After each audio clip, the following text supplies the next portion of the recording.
नमस्कार, मी शाहिद खेरडकर आपल्या सर्वांचं स्वागत करतो। महाराष्ट्राला सुपरिचित असणारा चेहरा, वक्तृत्वाची तोफ आणि खऱ्या अर्थानं गेल्या काही वर्षांमध्ये ज्यांनी एक विकासाचा झंझावात निर्माण केला, पडत्या काळामध्ये पक्षाला उभारी देण्यासाठी त्यांना आपलं सर्वस्व त्यागलं, असे सन्माननीय भास्कर शेठ जाधव आज या ठिकाणी आपल्याबरोबर आहेत। विधानसभा निवडणुकीचा बिगुल वाजलेला आहे, सगळीकडे आता रणधुमाळी सुरू होते आहे आणि त्यामध्ये भास्कर शेठ जाधव 24 तारखेला फॉर्म भरणार ही वार्ता अवघ्या महाराष्ट्रभर पसरलेली आहे आणि सर्वांचं लक्ष त्याकडे लागलेले आहे। भास्कर शेठ जाधवांनी सांगितलेलं आहे की ज्या दिवशी मी फॉर्म भरेन त्या दिवशी माझा विजय निश्चित असेल। आपण यावरती त्यांच्याशी संवाद साधणार आहोत। शेठ, तुमचं स्वागत आहे। धन्यवाद। तर तुमचं हे विधान जे आहे ना, ते सर्वांना खरं तर प्रेरणादायी, तुमच्या कार्यकर्त्यांमध्ये उत्साह निर्माण करणार आहे। मात्र जो हा आत्मविश्वास तुमच्यामध्ये आलेला आहे, या आत्मविश्वासाचं नेमकं काय आहे नेमकं कारण? असं आहे शाहिद भाई की हा आत्मविश्वास जरूर आहे, परंतु हा अहंकार नाही आहे। ही खात्री आहे। ही खात्री एवढ्या करता आहे की निवडणुका आल्यानंतर अनेक लोक पुढे येतात। निवडणूक आली की ते वेगवेगळी प्रलोभनं लोकांना देतात। ते वेगवेगळ्या माध्यमांच्याद्वारे प्रसिद्धी झोतामध्ये राहण्याचा प्रयत्न करतात आणि आम्ही निवडणूक कशी जिंकू किंवा जिंकल्यानंतर आम्ही काय करू याचं खूप मोठे स्वप्नांचे मनोरे उभे करतात। परंतु आजपर्यंत जो म्हणून माझ्या विरोधात निवडणूक लढला, तो माणूस निवडणूक लढल्यानंतर त्या मतदारसंघात पुन्हा कधी कोणाला दिसलाच नाही। ही वस्तुस्थिती आहे। ही आजची परिस्थिती नाही आहे। ही 1992 साली मी जी पहिल्यांदा निवडणूक लढलो त्या वेळेपासून आज तागायत माझ्या विरोधात उतरलेला प्रत्येक उमेदवार हा पुढच्या वेळेला निवडणूक लढला सुद्धा नाही आणि लढला तर नाहीच, उलट तो माझा प्रचारक झाला। आणि म्हणून मला हा आत्मविश्वास इकडून आला की मी सातत्यानं लोकांच्यामध्ये असतो, सकाळ संध्याकाळ लोकांच्यामध्ये असतो। मला निवडणुकीमध्ये मी कुठल्या जातीचा आहे, मी कोणाच्या नात्याचा आहे, मी कोणाच्या गोत्याचा आहे, मी कोणाच्या धर्माचा आहे, मी कोणाचा नेता आहे, मी कोणाचा भाऊ आहे, मी कोणाचा आणखीन काय आहे, हे मला सांगावंच लागत नाही, बिलकुल सांगावं लागत नाही। आणि मी कधी हा प्रचार जाती गोतीचा, नात्या गोत्याचा, जाती धर्माचा मी कधी करत नाही। मी माझ्या निवडणुकीमध्ये मी केलेली विकास कामं ही लोकांच्या समोर ठेवतो। मी साधारणपणे राजकारणामध्ये 2 पथ्य पाळलेली आहेत। एक तर दिलेलं आश्वासन, दिलेला शब्द हा पूर्ण करायचा म्हणजे करायचाच। तो आपल्याकडून पूर्ण होण्यासारखा असेल तरच होय म्हणायचं, नाहीतर नाही स्पष्टपणे सांगायचं। आणि दिलेली वेळ ही बिलकुल चुकवायची नाही। मिनिटांना सुद्धा चुकली तरी मी अस्वस्थ होतो आणि म्हणून दिलेला शब्द, दिलेली वेळ जशी पाळायची तशाच पद्धतीनं खोटी वारेमाप आश्वासनं द्यायची नाहीत। तिसरी गोष्ट की लोक मला कोणाच्या लग्नाला बोलवतील, कोणाच्या कार्याला बोलवतील, कोणाच्या सुखात बोलवतील, कोणाच्या दुःखात बोलवतील, कुठे भूमिपूजनाला एखाद्या विकास कामाच्या बोलवतील, एखाद्या विकास कामाच्या उद्घाटनाला बोलवतील, कुठे देवळामध्ये यात्रेला बोलवतील, कुठे पूजेला बोलवतील, कुठे कोणत्या काय लग्ना कार्याला बोलवतील, तिथे मी जातो, तो भाग वेगळा। परंतु मला न बोलवता माझ्या मतदारसंघामधल्या प्रत्येक गावामध्ये मी वर्षातून स्वतःहून 3 वेळा जाणारा माणूस आहे। मी स्वतःहून जातो। मी स्वतःहून लोकांना विचारतो की मागच्या वेळेला तुमच्या गावामध्ये मी आलो होतो, त्यावेळेला हे कामांचं मी तुम्हाला आश्वासन दिलं होतं, त्याची पूर्तता झाली नाही झाली, काम ते सुरू आहे नाही त्याची माहिती घेतो। त्यानंतर आत्ता पुन्हा काय कामं करायची त्याची जबाबदारी स्वीकारतो तिथे बसल्या जागेवर आणि मग मी पुन्हा येऊन ते कामांची पूर्तता करतो। हे मी स्वतःहून जातो। स्वतःहून जातो म्हणजे मी स्वतः मंत्री झालो। मंत्री झाल्यानंतर सुद्धा आज सगळे जे काय हे डांगोरा पिटतात शासन आपल्या दारी, परंतु खऱ्या अर्थानं शासन आपल्या दारी लोकांच्या मी घेऊन गेलो। माझ्या मतदारसंघामध्ये आत्ता जी गावं आहेत त्या प्रत्येक गावामध्ये कलेक्टरपासून SP पासून जिल्हा परिषदेच्या मुख्य कार्यकारी अधिकाऱ्यांपासून तर मंत्रालयातल्या डेप्युटी सेक्रेटरीपासून मी 100-200 अधिकारी, 5-50 अधिकारी घेऊन प्रत्येक गावामध्ये गेलेलो आहे। तिथं बसलो, त्या गावाची यादी घेतली, तिथल्या तिथे कामांचं नियोजन केलं, माझ्या मतदारसंघाच्या विकासाचं मास्टर प्लॅन केला आणि मी गेलो। कुणी मला मतं दिली, कुणी मला मतं दिली नाही ह्याचा मी विचार केला नाही. ज्या गावानं मला एक मत दिलं त्याही गावामध्ये मी गेलो, त्याही गावामध्ये गेलो. म्हणजे मी आज आमदार आहे म्हणून जात नाही, तर मंत्री असताना सुद्धा मी गेलो. लोकांच्या अडीअडचणीमध्ये, लोकांच्या प्रसंगामध्ये, लोकांच्या संकटामध्ये मी उभा राहणारा माणूस आहे. आणि हे करत असताना ज्याची कोणाची दिशा असेल त्यांनी सांगावं की भास्कर जाधवने आमचा हाफ चहा मागितला, हाफ चहा प्यायला. कोणाकडूनही कुठेही कधीही कोणाकडून एक पैसा मी घेतलेला नाही. कोरोनासारख्या एवढ्या महाभयंकर संकटामध्ये माझ्या घरामधली, माझ्या नात्यागोत्यामधली 2 माणसं दगावली. जवळजवळ 13 ते 14 माणसं त्या कोरोनाच्या संकटामध्ये हॉस्पिटलमध्ये राहिली माझ्या मुलाबाळांसह. पण मी ते सगळं माझं दुःख आणि माझी अडचण मी माझ्या पाठीवर मारली. आज लोकांना प्रसंगामध्ये मदत करण्याची गरज आहे. अशी एक म्हण मी पूर्वी ऐकली होती की दुसऱ्यासाठी जगलास तर जगलास, स्वतःसाठी जगलास तर मेलास. आणि म्हणून दुसऱ्यासाठी जगण्याची ही वेळ आलेली आहे, मरण्याची वेळ आलेली आहे. त्याची नोंद समाजामध्ये आहे. कितीही काही या समाजामध्ये वाईट गोष्टी घडू, पण समाजामध्ये 51% लोक ही चांगुलपणा असलेली, जाण असलेली, जाणीव असलेली आणि बऱ्या वाईटाची नोंद ठेवणारा समाजामध्ये 51% लोक आहेत. शाहिदभाई, तुमच्या एका प्रश्नाला अनेक प्रश्नांची मी उत्तर देतो, मला पूर्ण कल्पना आहे. परंतु ती चांगुलपणा असलेली लोक नोंद घेतात आणि माझी खात्री आहे ती लोक मला 100% निवडून देणार. त्यामुळे मी पुन्हा एकदा दाव्यानं सांगतो की नेहमीच मी ज्या दिवशी निवडणुकीचा फॉर्म भरतो त्या दिवशीच माझा विजय झालेला असतो. याही वेळेला निवडणुकीचा फॉर्म भरेन त्या दिवशी माझा विजय ठरलेला. लोक ही चांगुलपणा असलेली, जाण असलेली, जाणीव असलेली आणि बऱ्या वाईटाची नोंद ठेवणारा समाजामध्ये 51% लोक आहेत. शाहिदभाई, तुमच्या एका प्रश्नाला अनेक प्रश्नांची मी उत्तर देतो, मला पूर्ण कल्पना आहे. परंतु ती चांगुलपणा असलेली लोक नोंद घेतात आणि माझी खात्री आहे ती लोक मला 100% निवडून देणार. त्यामुळे मी पुन्हा एकदा दाव्यानं सांगतो की नेहमीच मी ज्या दिवशी निवडणुकीचा फॉर्म भरतो त्या दिवशीच माझा विजय झालेला असतो. याही वेळेला निवडणुकीचा फॉर्म भरेन त्या दिवशी माझा विजय ठरलेला आहे. तुमच्या एकंदरीत आत्मविश्वासामुळे किंवा ज्या पद्धतीने तुमचा झंझावात पूर्ण महाराष्ट्रभर चाललेला असतो, आपला जो प्रभाव समाजावरती तुम्ही टाकता तुमच्या वक्तृत्वातून, याचा परिणाम म्हणून कदाचित अजून गुहागर मतदारसंघामध्ये तुमच्या समोर कोण अजून पहिलवान उभा राहिलेला नाही. काय वाटतं, कधीपासून जाहीर आहे? असं आहे की निवडणुकीला माझ्यासमोर उमेदवार कोणतरी येणारच. तो कोण येणार हे अजून नक्की होत नाहीये, कोण येणार. त्यामुळं थोडंसं काय झालंय की समोर प्रतिस्पर्धी नाही तर मीच उगाच जोर बैठका कशाला काढू, अशी थोडी माझी अवस्था झालेली आहे. समोर एकदा उमेदवार येऊ देत. जो उमेदवार पूर्वी येणार होता, ज्यांनी पत्रकं काढली, ती पत्रकच घेऊन मी खिशात फिरत होतो. म्हटलं उत्तम झालं, माझ्या प्रतिस्पर्ध्यानं माझा प्रचाराचं काम पूर्ण केलेलं आहे. ते पत्रकच त्याचा ते घात करणार होतं.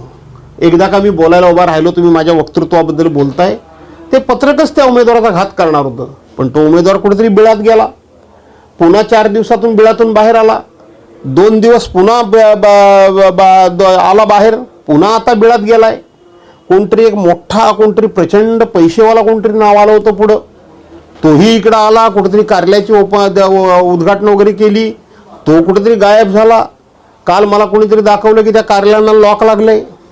तिसरा एक उमेदवार आहे जो 12 वाजता वगैरे उठणार आहे, म्हणजे उठणारा आहे, तो अजून 12 वाजलेलेच नाही असं दिसतंय, त्याचं उठण्याची वेळच झालेली दिसत नाही अजून.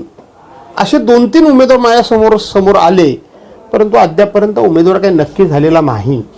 उमेदवार नक्की कोणीतरी येईल, येणार नाही अशातला भाग नाही, लोकशाही आहे ती. परंतु कोणी आला तरी जनता मला निवडून देईल हे मला खात्री आहे. पण गुहागर मतदारसंघ ज्याच्यामध्ये तुम्ही खूप चांगल्या पद्धतीने त्या मतदारसंघाचा कण आणि कण तुम्हाला माहिती आहे, प्रत्येक माणसाची मानसिकता माहिती आहे, त्यांची वैचारिक क्षमता माहिती आहे, त्यांना नेमकं काय पाहिजे हे सगळं तुम्हाला माहिती आहे. तरी सुद्धा आता वर्तमान काळामध्ये कुणबी फॅक्टर हा विषय जास्त चर्चेला जात आहे. मग तुम्हाला काय वाटतं, एखादा कुणबी चेहरा समजा तुमच्यासमोर दिला आणि जर तशा पद्धतीनं प्रचार यंत्रणा राबवली गेली तर काय वाटतं तुम्हाला? मला वाटतं, मला जेव्हा तुम्ही पहिला प्रश्न विचारलात त्याच्या प्रास्ताविकामध्येच मी सांगून टाकलेलं आहे.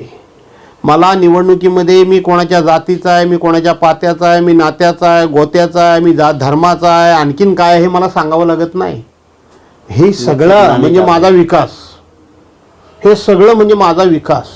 त्यामुळं प्रत्येक जाती धर्माच्या माणसाला वाटतं नेहमी, बघा तुम्ही कधी माझ्या बाबतीत, की मी कुठल्या जातीचा आहे आणि मतदान करणारा मतदार कुठल्या जातीचा आहे, यापेक्षा मतदान करणाऱ्या प्रत्येक मतदाराला असं वाटतं की हा आपला माणूस आहे, ज्याला आपल्या जातीतला, नात्यातला, गावकीतला, भावकीतला मी वाटतो. त्यामुळं समोर कोण कुठल्या जातीचा आहे त्याची जात बघून मी त्याच्या विरोधात लढणार नाही, तर तो माझा प्रतिस्पर्धी या नात्यानेच मी लढेन. आपण खरं तर आता वाघर मतदारसंघातून वरती जाऊया. आपण ज्या पद्धतीने विदर्भामध्ये वगैरे तुमचे दौरे झाले आणि त्यावेळेला तुमच्या मागून जो जनसमुदाय, जो जनसागर लोटायचा आणि तुमचा जो हस्तांदोलन करणं आहे किंवा ते सगळं विराट रूप पाहिल्यानंतर जो तुमच्यावरती प्रेम करणारा माणूस आहे त्याला खरं तर त्याची छाती अभिमानाने फुलली असावी. आणि तुम्ही ज्या आदिवासी बांधवांबरोबर जो ठेका धरत होता, जे तुमचा खरं तर मूळ स्वभाव आहे की तुम्ही त्या मातीशी एकरूप होता, या सगळ्या गोष्टीचा तुमचा अनुभव कसा होता? कशा पद्धतीने तुमचं स्वागत त्या ठिकाणी होतंय? कसं आहे शाहीदभाई, मला तुमचं कौतुक वाटतं एवढ्या करताच. बऱ्याच वेळेला असं म्हणतात की जिथं पिकतं तिथं विकलं जात नाही, अशी एक थोडीशी म्हण आहे. हा निसर्गाचा नियम आहे. पण आज संपूर्ण महाराष्ट्राच्या कानाकोपऱ्यात मी जातोय, तिथं माझ्याबद्दल एक प्रचंड अशी आदराची भावना लोकांच्या मनामध्ये आहे. मी जिथे गेलो की लोकांना काय वाटतं मला माहीत नाही, पण त्या विदर्भात जातो, मराठवाड्यामध्ये जातो, मला कळतच नाही की मी कोण आहे. मी सामान्यातला सामान्य माणूस आहे, पण मी प्रामाणिकपणे प्रत्येक भूमिका आणि प्रत्येक दिलेली जबाबदारी प्रामाणिकपणे पार पाडतो, वठवतो. याचं जनतेमध्ये एक वेगळं आकर्षण आहे. आणि म्हणून मी ज्या ज्या वेळेला तिकडे जातो त्या त्या वेळेला अशाच पद्धतीनं उत्स्फूर्त असं आगत स्वागत त्या भागामध्ये माझं होतं. तिथे काय आहे, आज ज्या उद्धव बाळासाहेब ठाकरे या शिवसेना पक्षाचा नेता म्हणून मी जातो आणि त्या पक्षाचे कार्यकर्ते म्हणून किंवा तिथले कोणी पदाधिकारी म्हणून जेव्हा आगत स्वागत करतात, तिथं आज एकही त्या शिवसेना म्हणजे उद्धव साहेबांच्या पक्षाचा एकही आमदार नाही, एकही खासदार नाही, कुठलंही सरकारी पद त्या लोकांच्याकडे नाही, मोठ्या कुठल्या कंपन्या वगैरे असे काही आर्थिक सोर्स नाही, पण केवळ शिवसेना प्रमुखांच्यावरचं प्रेम, शिवसेनेवरचं प्रेम आणि उद्धव साहेबांचं नेतृत्व, हे नेतृत्व अधिक बळकट करायचं हीच एक निष्ठा ठेवून ते माझं स्वागत करतात. वैयक्तिक माझ्याबद्दल जरी कितीही प्रेम असलं तरी त्यांचं शिवसेनेवर प्रचंड प्रेम आहे. हेच प्रेम तिथं जे काही आगत स्वागताला येतं ते हे प्रेम येतं. मंचावरती अनेक वक्ते असतात, अनेक नेते असतात, अनेकांच्या पाठीचा अनुभव असतो, पण मंच जिंकण्याची जी ताकद आहे की जो आवेश जो तुमच्यामध्ये आहे किंवा तुम्ही एका शब्दाला पर्यायी शब्द अनेक वापरताना ते मंच जिंकून जाता, वक्तृत्वाला धार येते, याच्या पाठीमागचं गमक काय? गमक म्हणजे हे मला माझ्या शारदा देवीनं दिलेली एक देणगी आहे, दिलेली देणगी आहे. आमच्या घराण्यात काय कोण राजकारणामध्ये हे अनेक वेळा मी सांगितलं. तुम्हाला गंमत सांगतो, कुठल्याही कार्यक्रमाला किंवा कुठल्याही सभेला जायचं असेल तर मी बऱ्यापैकी काही वाचन करून जातो, काही अभ्यास करून जातो, हे नेहमीचंच आहे माझं. काही नोंद पॉईंट्स काढून जातो, लिहून घेऊन जातो. पण मी उभा राहिल्यानंतर तुम्ही कधीही माझ्या हातात कागद बघितला नसेल. मी उभा राहीपर्यंत जे काही मी पॉईंट्स काढलेले असतात त्या पॉईंट्सचा मी विचार करत असतो. पण एकदा मी उभा राहिलो की मी पूर्णपणे असा उभा राहताना ब्लाइंड असतो. जे त्यावेळेला सुचेल ते मी बोलतो, जे समोर येईल ते मी बोलतो.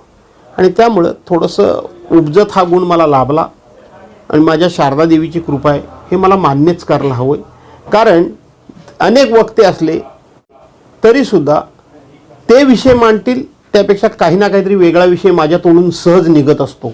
मलाही नंतर हे जाणवतं. मला अनेक जण म्हणतात, अरे संदर्भ तुम्ही जोडता. हां, वेगळे संदर्भ त्याला जोडले जातात आणि एका शब्दाला अनेक शब्द हे तोंडून निघतात.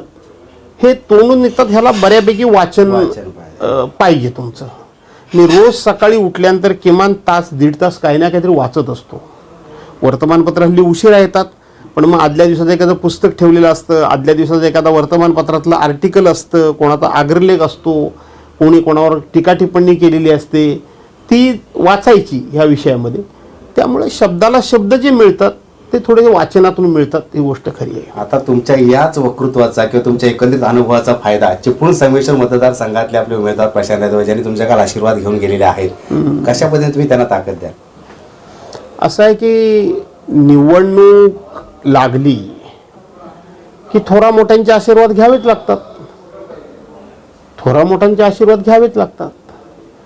परंतु त्या थोरा मोठ्यांचा कुठे उपयोग करून घ्यायचा न घ्यायचा, उपयोग होणार आहे का नाही होणार आहे, हे ज्याचं त्याने ठरवायचं असतं, एवढंच मी सांगेन. आत्ता सिंधुदुर्गातील परिस्थिती जर बघितली तर एकाच कुटुंबामध्ये आता 2 पक्ष विलीन झालेले किंवा त्या 2 पक्ष नांदणार आहेत अशा पद्धतीचे एक चित्र आहे. यावर तुमचं काय मत आहे? त्या कुटुंबाचं तुम्ही नाव घेतलेलं नाही आणि मी घेणार नाही, आणि घेतलं तरी त्या कुटुंबाचं नाव माझ्या तोंडी नको.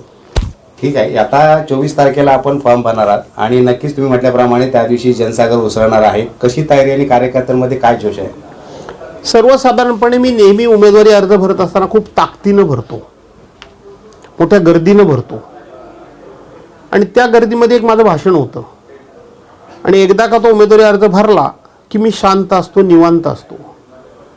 मी प्रचाराला गावोगाव जात नाही. मी शांतपणे आपल्या जागेवर बसलेलो असतो. कोण काय करतंय, कोण काय बोलतंय, कोण काय टीका टिप्पणी करतंय, त्या सगळ्याचा लेखाजोखा घेत असतो. आणि शेवटचे 3 दिवस मग माझे असतात प्रचाराचे.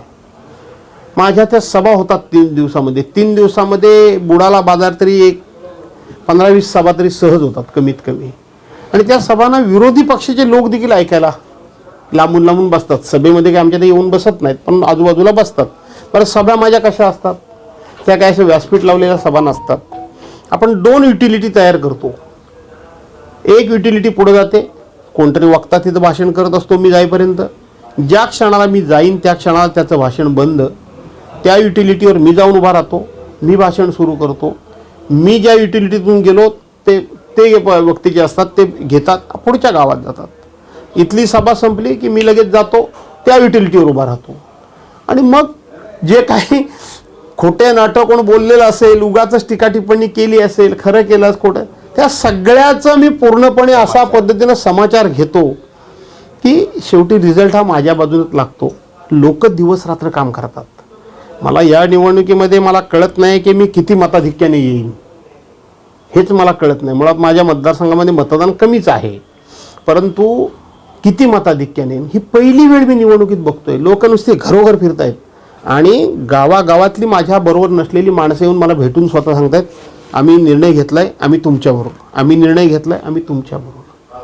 त्यामुळं समोर उमेदवार कोणीही येऊ दे, मी आजच तुम्हाला असं नम्रपणे सांगतो की माझ्या शारदादेवीची कृपा, माझ्या आईवडिलांची पुण्याई आणि माझ्या सहकार्यांचे कष्ट हे मला हजारो मताने विजयी करतील, एवढंच मी तुम्हाला सांगतो. धन्यवाद. धन्यवाद साहेब. तरी होते भास्कर शेठ जाधव, जे आता येणाऱ्या काळामध्ये अजून आपल्याला बऱ्याचशा गोष्टी त्यांच्याकडून जाणून घ्यायच्या, तर ते चित्र आपल्याला स्पष्ट होईल की कशा पद्धतीनं प्रचार होतो. आणि ते म्हटल्याप्रमाणे 23 नोव्हेंबरला कशा पद्धतीने चित्र निर्माण होतं, काय पद्धतीने ते चित्र स्पष्ट होईल आपल्याला तुर्तास तरी अतिशय सविस्तरपणे. खरं तर त्यांचं व्यस्त शेड्यूल असताना सुद्धा त्यांनी आपल्याशी सविस्तर सगळ्या प्रश्नांना उत्तरं दिली आहेत. साहेब आपले मनपूर्वक आभार. धन्यवाद. धन्यवाद.